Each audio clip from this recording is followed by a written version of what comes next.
So you are probably a guy in his best age and trying to seduce women, or to get in a relationship with her.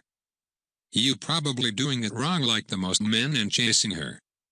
Chasing a woman instead of using mind control on her is some of the dumbest thing you could do. If you want to learn about the other mistakes you made with women, check out the link in the description. So I can send you a free 1-hour presentation and you are able to receive my content emails in the future. Back in the days I got a lot of struggle when it comes to women, but after realizing that mind control is the real deal, my success with women started to increase dramatically. So how does mind control work? So there are a lot of techniques you can learn when joining my email list. The link is in the description, by the way.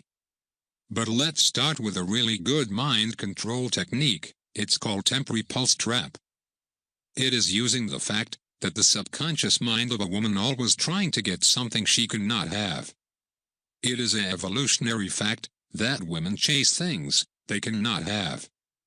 So if you already attracted a woman, you will need to start with step 1 of the temp repulse trap. So after attracting her, that is the temp part, you need to repulse her. You will do this by sending her mixed signals.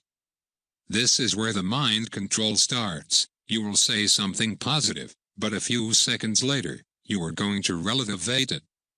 Say for example something like, "Oh, you are on time today, I like that. But next time you will be late, like always."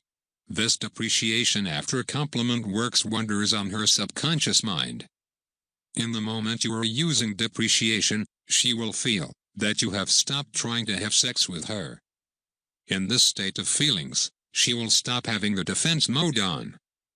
This stuff is based on really effective psychology. Even if it seems simple, you have the dominance now, my friend.